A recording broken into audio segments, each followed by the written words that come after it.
Hoje nós vamos conversar um pouquinho a respeito da execução penal. São breves informações que trarei a vocês, até porque seria quase impossível, né, estudarmos a execução penal numa única aula, né?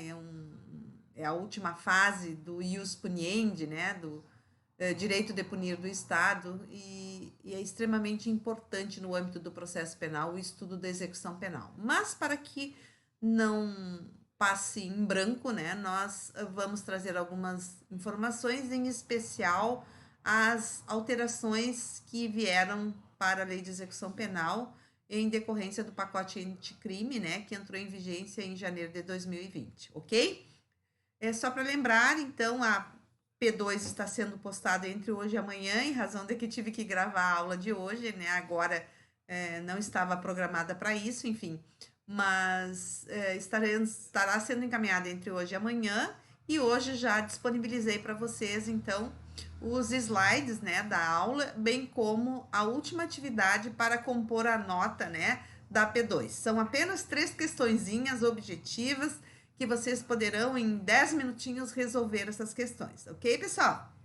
Muito bem, então vamos conversar um pouquinho a respeito da execução penal, né? Que, conforme já referido, é a última etapa do ius puniendi, né? É o momento final. Inicialmente, a ação penal é proposta pelo Ministério Público com uma pretensão punitiva, né, de acusar alguém, uma pretensão acusatória, que ao final, então, em sendo reconhecida a autoria do fato, a responsabilidade penal será imputada ao condenado mediante a aplicação de uma sanção, que pode ser uma pena ou uma medida de segurança, ok? A Lei de Execução Penal veio em 1984, né, que é uma lei própria para regular exatamente a execução penal, né? Até 84, nós tínhamos distribuído no Código Penal algumas disposições referentes, né, a essa etapa da execução penal. Essa fase final da persecutio criminis, ela tem uma natureza híbrida ou complexa. Por quê? Porque nós vamos ter a presença tanto da administração quanto do judiciário, né? Vejam que as casas prisionais são administradas pelo executivo, pela administração pública, seja pela Brigada Militar ou pela Superintendência dos Serviços Penitenciários, que é a SUSEP, e ainda no âmbito judicial, né? Porque todos os direitos dos condenados deverão ser efetivados por meio de uma decisão judicial que deverá ser proferida pelo juiz competente da vara de execução penal, onde está tramitando aquele processo de execução criminal. Então, por isso que nós dizemos que é uma natureza híbrida, ou para alguns mista ou complexa, porque envolve, né, tanto a administração quanto o judiciário, ok? Pessoal, a ideia da LEP é muito boa. A essência, o conteúdo desta lei, ela foi muito bem elaborada. Só que o que ocorre, infelizmente, é que ela não está sendo cumprida, ela não está sendo efetivada, porque a ideia da LEP está estampada no primeiro artigo da Lei de Execução Penal, que tem como objetivo final, né, a ideia fundamental é a ressocialização. Está expresso no artigo 1º que a execução penal tem por objetivo efetivar as disposições da sentença ou decisão criminal, porque por vezes, né, na execução criminal nós vamos ter decisões proferidas pelo juízo da execução que vai determinar, por exemplo, a progressão de regime. Então, a execução penal, o processo de execução penal vai efetivar, vai fazer valer, vai fazer cumprir, né, os comandos da sentença ou de uma decisão judicial proferida no curso da execução propriamente dita, né? E proporcionar condições para a harmônica integração social do apenado e do internado. Por que internado? Porque aquelas pessoas que não receberam a pena, e sim uma medida de segurança, não se diz que são apenados, e sim internos ou internados, ok? Uma observação importante é que nas aulas de processo 1, processo 2, aqueles que foram meus alunos, eu sempre referia que a jurisdição tem como uma das características a inércia, que nós precisamos chamar, e batia no quadro, né? Chamar o Estado para vir realizar atividade jurisdicional, né? Porque o Estado não age de ofício, ele precisa ser provocado. Pois bem, a execução penal é a exceção a essa regra, porque no momento em que aquela sentença deve ser cumprida após o trânsito em julgado, com a mudança, né, a última mudança do STF, do posicionamento do STF em razão da execução provisória da pena, havendo então já as condições para dar o início ao cumprimento da pena, não haverá necessidade do Ministério Público provocar o juízo para que ele venha determinar a expedição das guias de recolhimento, da guia de recolhimento. Isso vai se dar de ofício pelo juiz, conforme está expresso no artigo 106 da LEP. Ok, pessoal? Então, aquela pretensão inicialmente, que era uma pretensão acusatória, uma pretensão de punir, ela passa a ser uma pretensão executória. E é na execução penal que nós vamos ter a materialização da pena imposta ao condenado, né? Que após o regular desenvolvimento do processo de conhecimento, em sendo reconhecida a procedência da ação penal, será então necessária a execução da pena imposta ao condenado. Em que pese essa etapa da persecutio crimine seja independente, autônoma, tanto que nós vamos ter um outro processo, inclusive com uma identificação diferente, o número do processo de conhecimento é um e o número do processo de execução é outro completamente diferente, né? Esse período, esta etapa, essa fase da persecução penal, ela também vai garantir a efetivação dos direitos individuais de todas as pessoas que estão condenadas, né, no âmbito penal. Então, serão observadas as garantias e os princípios constitucionais aplicáveis ao processo penal, em especial a execução da pena, né, em observância ao devido processo legal e seus desdobramentos. Aqui nós vamos ter a presença do contraditório, a presença inclusive do direito ao silêncio, se porventura for praticada uma falta grave, se o condenado não quiser se manifestar a respeito, né, do que lhe for perguntado sobre aquela falta que gerou, né, uma instauração de um procedimento administrativo disciplinar no âmbito da casa em que ele está recolhido, ele poderá exercer o direito ao silêncio, direito à ampla defesa, ao contraditório e demais direitos previstos na Constituição aplicáveis à execução penal, ok? Trouxe algumas informações apenas para lembrar vocês, né, das penas, né, as espécies de penas que nós temos, né, previstas no processo penal. Nós temos 3 espécies de penas, que é a pena privativa de liberdade, a pena restritiva de direito e a pena de multa, que está previsto lá no artigo 32 do Código Penal, ok?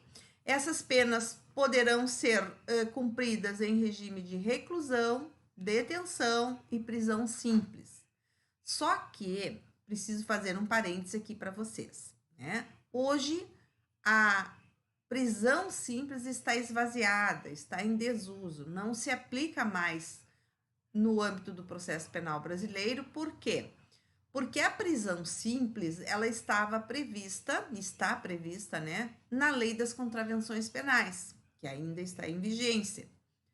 Ocorre que as penas cominadas pelas contravenções penais tem um limite máximo de pena cominada em abstrato de até 1 ano. E se atualmente está em vigência a Lei 9.099, de 95, que regula os crimes de menor potencial ofensivo, cuja pena máxima não pode ultrapassar a 2 anos, significa dizer que todas as contravenções penais estão abarcadas pela Lei 9.099. Repito, contravenções penais prevê pena máxima até 1 ano. Lei 9.099 de 95, que regula os juizados especiais criminais, estabelece pena máxima de até 2 anos. Consequentemente, as contravenções penais hoje são reguladas pela Lei 9.099 de 95, portanto, não está prevista a prisão para nenhum crime de menor potencial ofensivo. Ao contrário, hoje nós vamos verificar que a pena, né, de prisão, ou seja, a imposição de uma prisão, no que diz respeito a uma prisão com reclusão, com regime de reclusão, que é aquele que vai iniciar num regime fechado, né? Pode iniciar no fechado, semiaberto e, na sequência, o aberto, né? E nós temos como limite a pena superior a 8 anos, ok, pessoal? A lei de execução traz, a lei de introdução ao Código Penal traz a distinção o que é crime e contravenção. Depois, se houver interesse, vocês deem uma olhadinha no artigo 1º, né? Tão somente a respeito da diferença entre crime e contravenção penal, que segundo Carnelucci, a contravenção penal era chamada de crime anão, que é um crime pequenininho. Ok, pessoal? Então, vamos seguir. Qual é o sistema de cumprimento de pena no Brasil? Nosso sistema é o progressivo.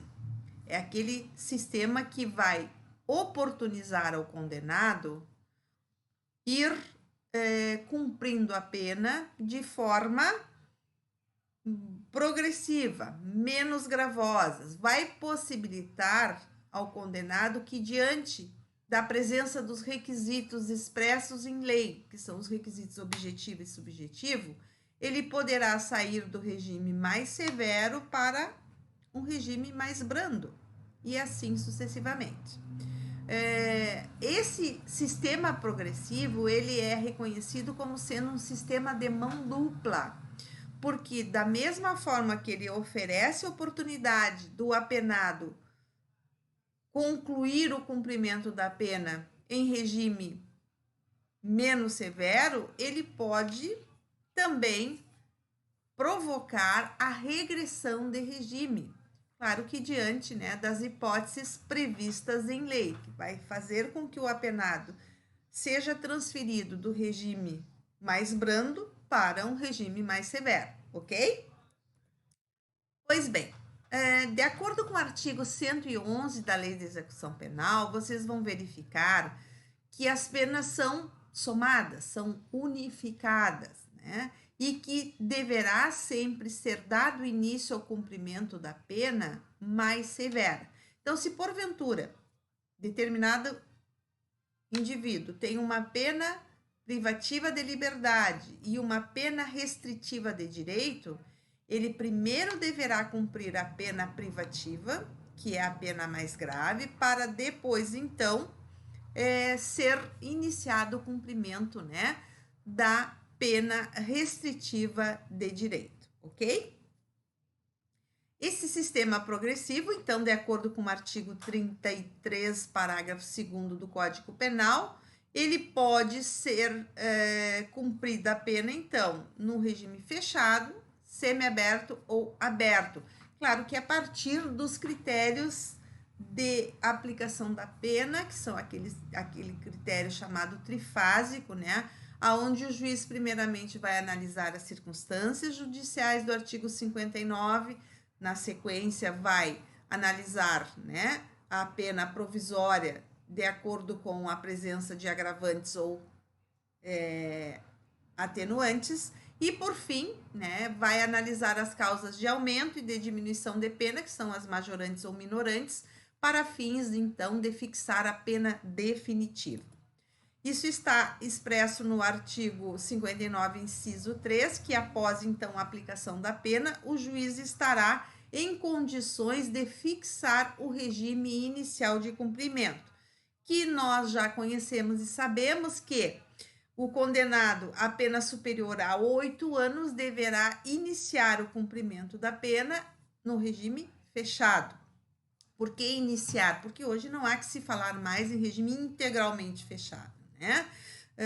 Hoje o regime será inicialmente fechado em razão desse sistema progressivo que vai oferecer a oportunidade do apenado buscar alcançar, né, o regime mais brando para cumprimento da pena que lhe foi imposta. O crime cuja pena, né, definitiva não for superior a 4 anos, ou seja, superior a 4 anos, então de 4 a 8 anos, e que ele não seja reincidente, né? Porque vejam que a reincidência é uma das causas, né, que vai agravar a situação do condenado em vários momentos. Aquela pessoa, então, que foi condenado a uma pena superior a 4 anos e que não exceda 8, portanto, de 4 a 8, vai ter a oportunidade de cumprir a pena em regime semiaberto, e abaixo de 4 anos, então, não sendo reincidente, a pena poderá ser inicialmente cumprida, né, no regime aberto, ok? Eu trago agora algumas inovações, né, que vieram alterar a lei de execução penal, em especial nesses seguintes institutos: colheita do DNA, falta grave, regime disciplinar diferenciado, progressão de regime e saída temporária.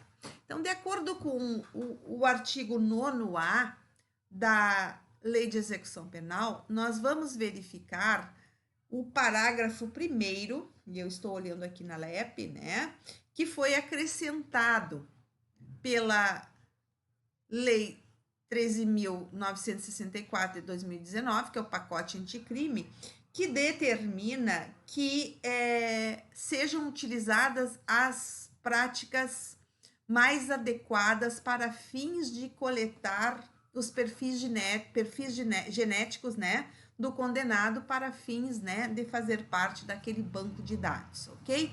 Então, diz o parágrafo 1º, a regulamentação deverá fazer constar garantias mínimas de proteção de dados genéticos, observando-se as melhores práticas da genética forense, ok, pessoal? Então, a colheita de material já estava prevista desde 2012 para fins de armazenamento em bancos, né, de controle do Poder Judiciário, para futuramente, em caso de investigação criminal, aquelas pessoas, né, que tenham praticado crimes de natureza grave, como está expresso no caput do artigo 9A, para posteriormente, né, ser confrontado, então, com eventuais investigações criminais que, porventura, possam exigir a identificação do investigado. Também o pacote anticrime acrescentou, que até então nós não tínhamos o parágrafo 3º e o parágrafo 4º, então hoje nós temos no artigo 9A o parágrafo 3º, que permite a possibilidade do condenado tomar conhecimento dos dados genéticos, né, que lhe foram coletados. Então, nada mais é do que a presença do contraditório, né, no que diz respeito à colheita do material, né? Então, diz o parágrafo 3º que deve ser viabilizado ao titular de dados genéticos o acesso aos seus dados constantes nos bancos de perfis genéticos, ou seja, é a oportunidade de que o condenado ele possa saber, ter conhecimento, né, informações a respeito dos seus dados e ainda de todos os documentos que fazem parte da cadeia de vestígios, né, que veio alterar significativamente, né, a produção da prova no curso do processo penal. O parágrafo 4º estabelece a obrigatoriedade de realização de identificação criminal quando da entrada do estabelecimento prisional, ou seja, se o condenado porventura não tenha sido submetido a uma identificação de perfil genético quando deu entrada, quando ingressou no sistema prisional, quando entrou no estabelecimento prisional, ele deverá, né, durante a execução da pena, então, ser submetido a esta identificação para fins de armazenamento, então, desses dados, né, nos bancos de perfis genéticos. Ok, pessoal? A respeito das faltas graves, né, em que pese as faltas estejam previstas no artigo 50 da Lei de Execução Penal, ainda no que diz respeito ao artigo 9º-A, foi acrescentado um parágrafo 8º, dizendo que aquele apenado que porventura se negar, né, ao procedimento de identificação do perfil genético é considerada falta grave. Então, comete falta grave o condenado à pena privativa de liberdade que se recusar, então, a ser submetido ao procedimento de identificação do perfil genético, ok? Vejam que está inserido, né, no inciso 8 da Lei de Execução Penal, sobrevinda pelo pacote anticrime, ok? Também nós vamos verificar a respeito da Lei de Execução Penal, tanto a recusa, né? A recusa é considerada uma falta grave e também, né, dele não ser submetido ao procedimento é considerada falta grave, ok? Então, vem introduzir no artigo 50 o inciso 8, o parágrafo 8º do artigo 9º-A e ainda no artigo 50 o inciso 8 foi acrescentado, né, para reforçar essa ideia, né, de que o condenado deve ser submetido a procedimento para identificação de perfis genéticos, ok? Em relação ao regime disciplinar diferenciado, famoso RDD, que está previsto lá na Lei de Execução Penal, no artigo 52, várias alterações foram promovidas neste artigo da Lei de Execução Penal, né? Primeiro, no CAPT, estendeu a aplicação desse regime, que é bastante severo, aos estrangeiros. Pela redação anterior, só era aplicado, na verdade, a lei era omissa, né? E por vezes as pessoas estrangeiras acabavam não sendo inseridas no RDD justamente, né, porque não havia expressa previsão legal. Agora, então, a partir de 2020, qualquer estrangeiro, né, que venha estar inserido nas condições para aplicação do regime diferenciado, disciplinar diferenciado, poderá, então, ser aplicada a esses estrangeiros. Depois nós vamos verificar alterações extremamente importantes. Logo no inciso 2 do artigo 52, houve uma alteração do tempo de duração neste regime extremamente severo. Nós vamos verificar que atualmente a previsão é de que ele poderá perdurar por até 2 anos. Antes era 360 dias, ou seja, 1 ano. Então, hoje aumentou, dobrou, né?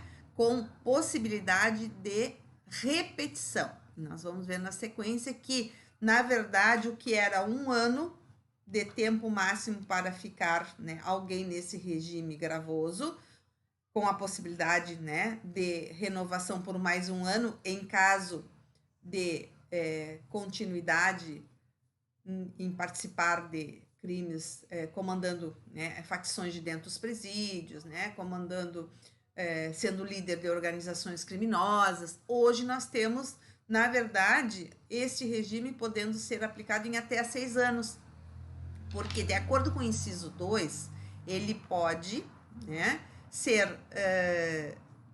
perdurar por 2 anos com possibilidade de repetição. Então, pode haver uma repetição.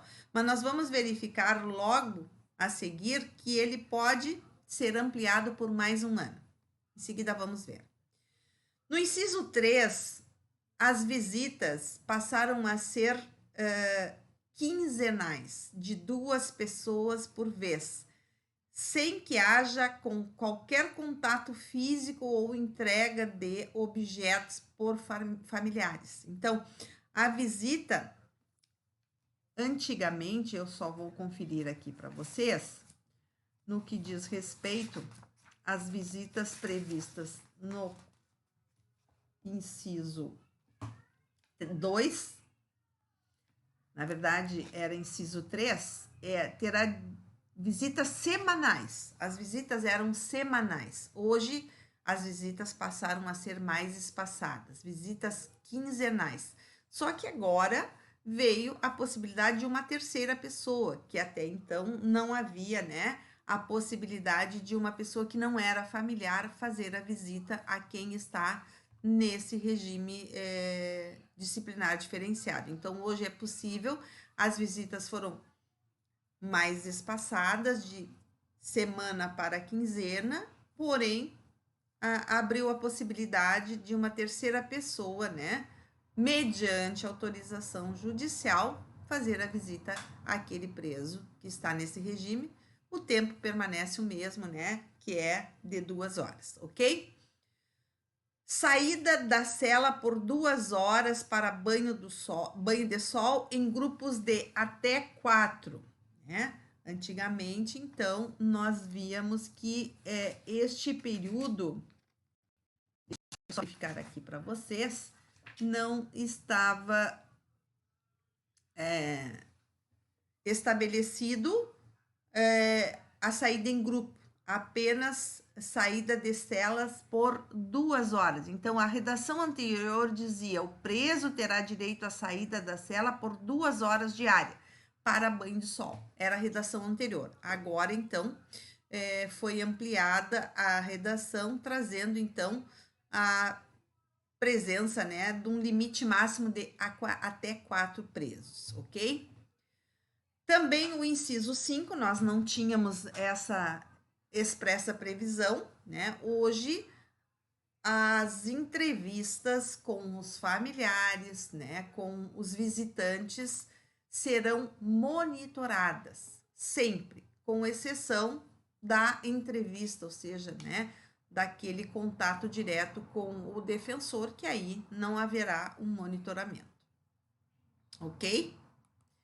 Também no que diz respeito às correspondências, né? Foi introduzido o inciso 6, aonde passou a ser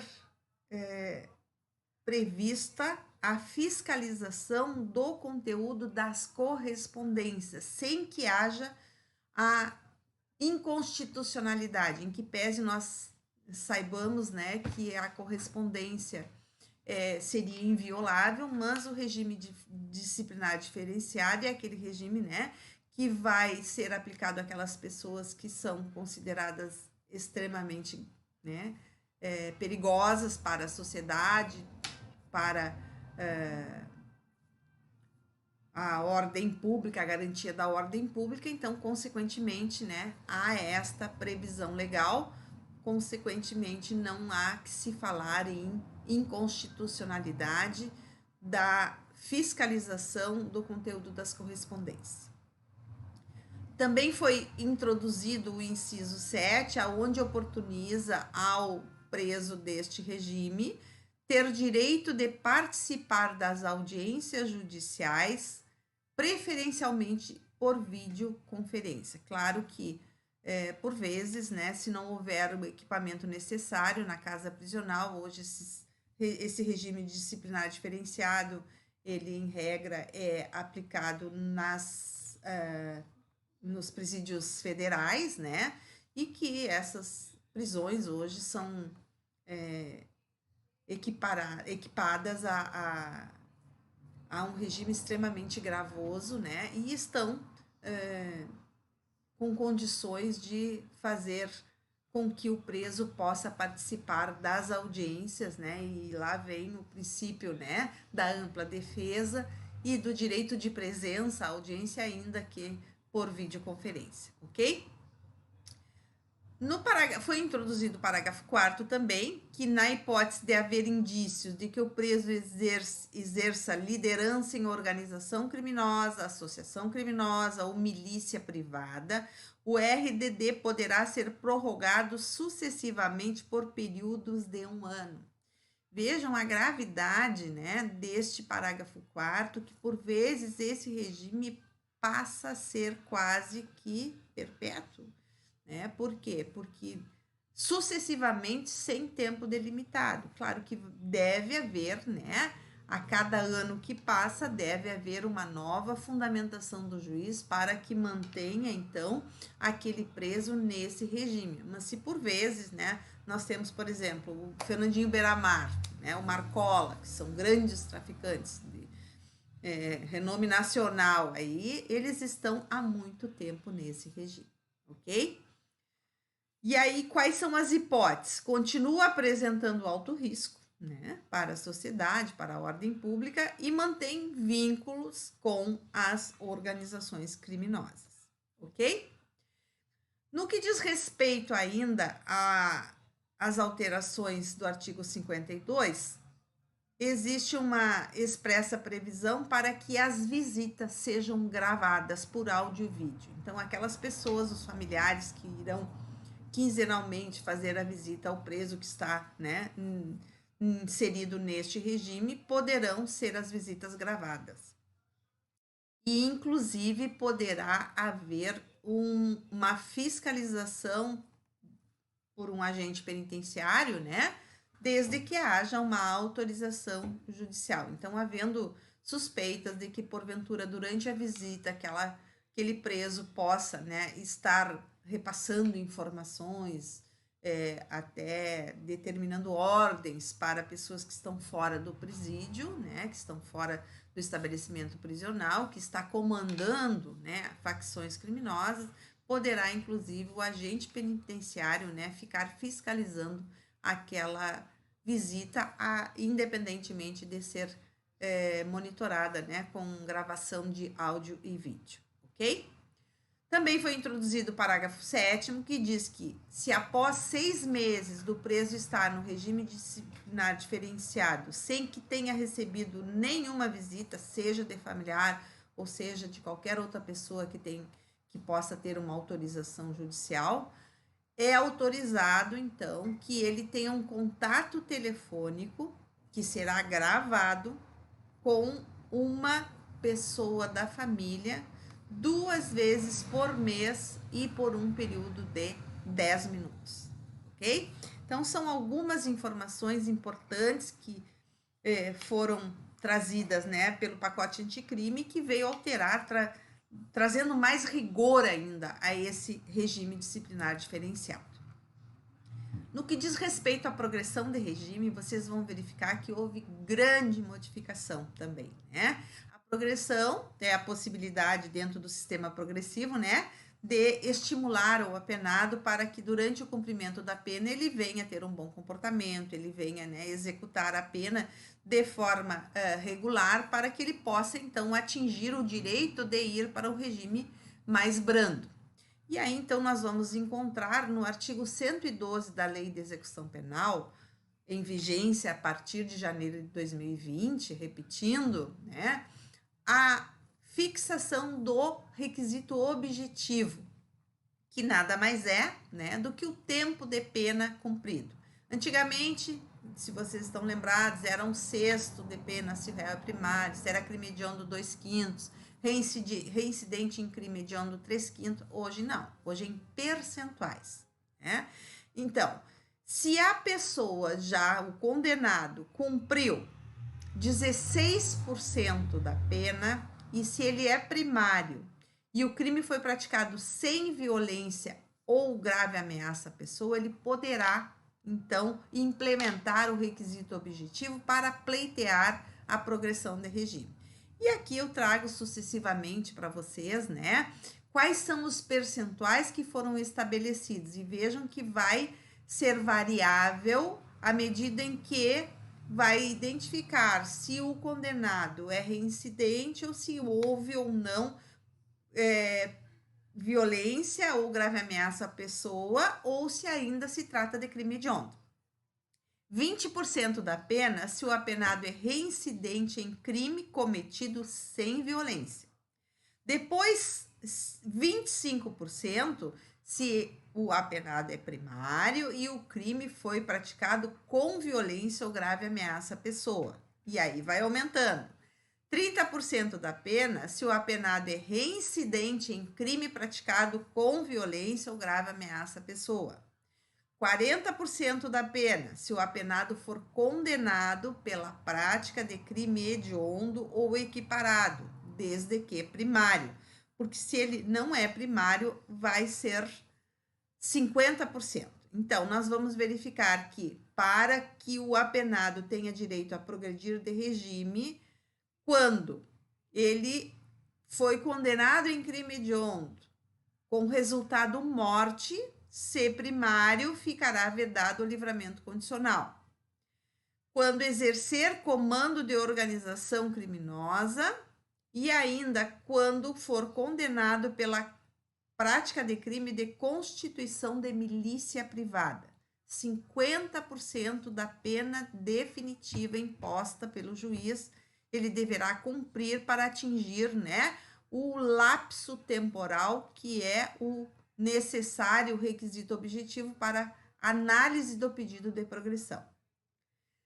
60% da pena se o apenado for reincidente na prática de crime hediondo ou equiparado. E vejam, 70% da pena se o apenado for reincidente em crime hediondo ou equiparado com resultado morte, vedado o livramento condicional. Então veja que mudou completamente, se tornou muito mais distante, muito mais difícil, né? Deverá levar muito mais tempo para que haja a progressão de regime com esses percentuais estabelecidos pelo pacote anticrime, ok? E o requisito subjetivo é o mérito, né, do condenado, conforme está expresso lá no artigo 112, parágrafo 1º, que diz que se o condenado apresentar o bom comportamento carcerário, né, vai ser expedido pelo diretor da casa prisional onde ele se encontra, né, um atestado para fins de comprovar o requisito subjetivo para fins de progressão de regime, ok? Como disse há pouco, o regime progressivo é um regime de mão dupla, aonde poderá haver a regressão, e as hipóteses de regressão também estão expressas em lei, né? Lá no artigo 118, no inciso 1 é prática do fato definido como crime doloso ou falta grave, claro que durante a execução da pena, né? Porque por vezes pode ocorrer. E sofrer condenação por crime anterior, cuja pena somada ao restante da pena em execução torne incabível o regime.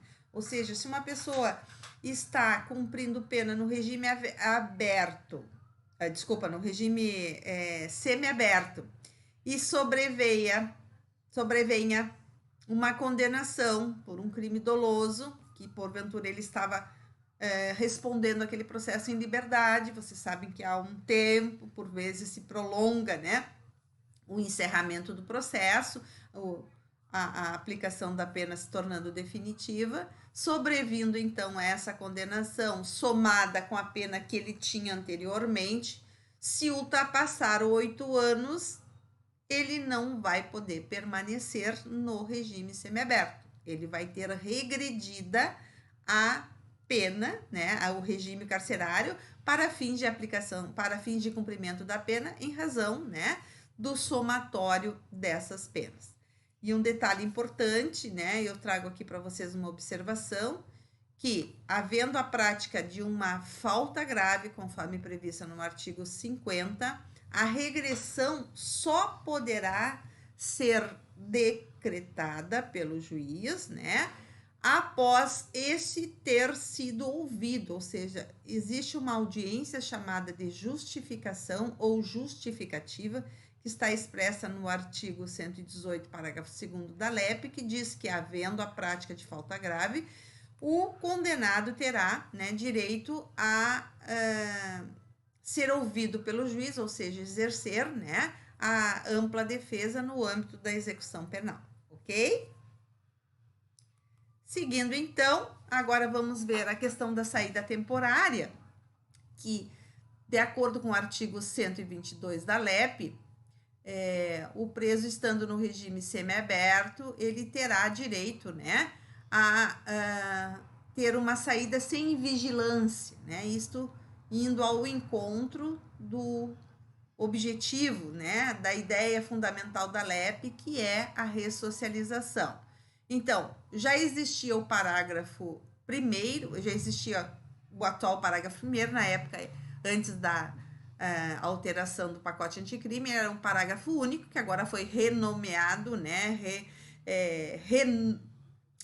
renumerado, melhor dizendo, né, para parágrafo 1º, e acrescentado o parágrafo 2º para vedar a saída do condenado em crime hediondo com resultado morte. Até então, depois de progredida a situação carcerária, né, a situação de execução penal, o apenado que já tinha conseguido progredir de regime estava no regime semiaberto, independentemente do crime por ele praticado, ele tinha direito a essa saída temporária, desde que cumprido aqueles parâmetros, né, objetivos, aquele tempo que era previsto anteriormente, né? Agora, há uma vedação expressa para aqueles que são condenados em crime hediondo com resultado morte. Por exemplo, latrocínio, ok? As causas de regressão vocês vão encontrar no 118, né? Repetir aqui para vocês. E agora fala um pouquinho a respeito do regime especial, né? O regime especial é aquele diferente da prisão especial, né? O regime especial é aplicado às mulheres, né? Conforme está previsto no artigo 37 do Código Penal, aonde, para evitar, né, a promiscuidade, para que as mulheres possam cumprir a pena em estabelecimento próprio, né, existe as penitenciárias, as casas prisionais femininas, as quais deverá ter espaços, né, para educação, para a própria amamentação, para que a mulher possa dar à luz quando está em cumprimento de pena, né? Então, a penitenciária feminina deverá ser dotada de seção para gestante, parturiente e creche. E, inclusive, vocês vão verificar lá no artigo 88, parágrafo 3º, que nesses estabelecimentos prisionais femininos deve ter um espaço físico, né, para que as mulheres possam manter os seus bebês, né, para que possam amamentar, né, então os berçários, aonde a amamentação deve ser observada no mínimo até 6 meses, né, e mais adiante vocês vão verificar que a LEP traz como tempo máximo até 7 anos para a criança permanecer junto da mãe no estabelecimento prisional. Claro que não preciso dizer a vocês que, em regra, isso não ocorre, né? A criança fica até 1, 2 anos com a mãe e depois algum familiar acaba pegando a guarda desta criança, né? Porque a prisão não é lugar para criança, né? E as crianças acabam vivendo naquele ambiente, se introjetando as regras, né, que são bastante rígidas dentro do estabelecimento prisional, e isso não é nem um pouco recomendável para o desenvolvimento psicossocial de uma criança, ok? Os direitos do preso, né, estão expressos lá no artigo 38 do Código Penal e 41 da LEP. Não vou listar aqui, né, basta uma leitura, mas vocês sabem que os presos têm direito, conforme prevê a LEP, né, alimentação e vestuário, né, infelizmente, atribuição de trabalho, previdência social e pecúlio, inclusive no regime fechado, o trabalho é obrigatório, mas que também, né, não é observado, descanso e recreação, assistência e proteção contra o sensacionalismo, entrevista com o advogado e assim outros direitos que vocês vão verificar, ok? O trabalho do preso no estabelecimento prisional, ele tem uma consequência jurídica importante, porque vai conferir ao preso a remissão pelo trabalho ou pelo estudo, né? Significa que a cada tempo, a cada 3 dias trabalhado, vai reduzir um dia de pena, né? Então, o fundamento está no artigo 126 da LEP, que é oportunizar, então, a abreviatura, né, do cumprimento da pena. Então, a pena vai ser abreviada quando o preso está ligado a uma atividade laboral na casa prisional onde está cumprindo pena, ok? Na sequência, então, eu trago para vocês que o trabalho do preso será remunerado, não podendo essa remuneração ser inferior a 1/4 do salário mínimo. Isso está previsto no artigo 29 da LEP, né? E ele tem direito à remissão da pena em regime fechado e semiaberto. No regime aberto, não há que se falar em remissão da pena, ok? Pois bem. Detração é outro instituto, né, que é previsto no Código Penal e que vai se aplicar e vai ter reflexos na execução penal, que é aquele período em que o condenado ficou preso preventivamente antes de receber a sanção penal. Ele deverá, então, ser abatido, descontado, deverá ser considerado, né? Hoje, as modalidades de prisão provisória ou cautelar são apenas 2, nós só temos a prisão preventiva e a temporária, porque a prisão em flagrante não é mais considerada uma prisão processual, e sim apenas uma medida pré-cautelar, ok? Depois, a prisão especial é aquele benefício concedido a algumas pessoas, né, que estão presas, que devido às funções e qualidades pessoais, né, que porventura essa pessoa detenha, ela poderá, então, usufruir de uma cela, de um local diferenciado, né? O artigo 295 discrimina quais são as pessoas, né, que poderão usufruir, dentre elas, né, todas as pessoas que possuem um curso superior, independentemente da área, né, completo, terão direito a este benefício conferido pelo Código de Processo Penal. Um detalhe importante é que esse benefício ele se mantém até o trânsito em julgado. No momento em que aquela condenação, aquela sentença transitou em julgado, aquela pessoa passará a cumprir a pena junto com os demais, ok? A prisão albergue domiciliar também está prevista no artigo 117 da LEP, né? Hoje, inclusive, ela é usada de uma forma diferenciada, até porque veio também junto com as medidas cautelares, né, como substitutiva da prisão, desde que preenchidos os requisitos expressos em lei, mas originariamente a prisão domiciliar está prevista na Lei de Execução Penal, que pode ser concedida àqueles condenados que estão em regime aberto. Vejam um detalhe, né?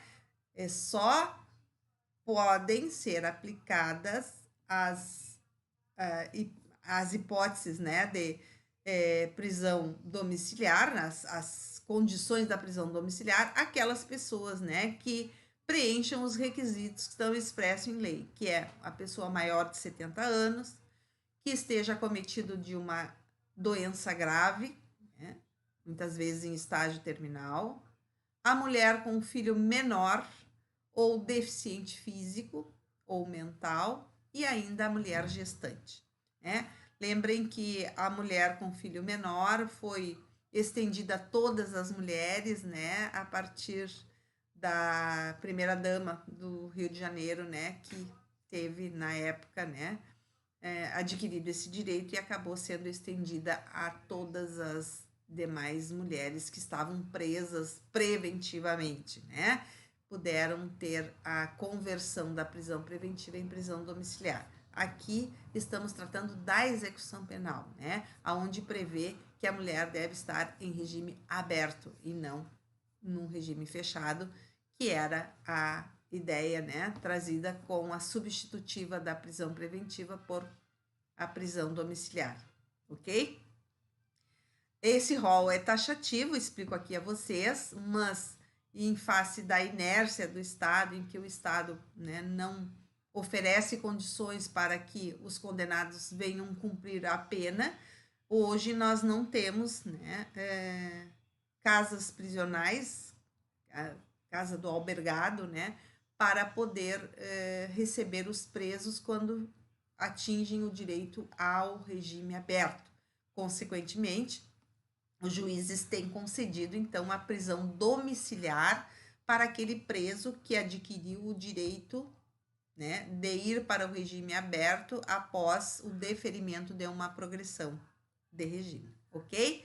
Pessoal, eram essas as informações breves que eu trouxe a vocês, né? O mínimo que eu poderia contribuir, né, para o conhecimento de vocês da execução penal. Espero que tenha sido clara na minha exposição e me coloco à disposição mais uma vez de todos vocês.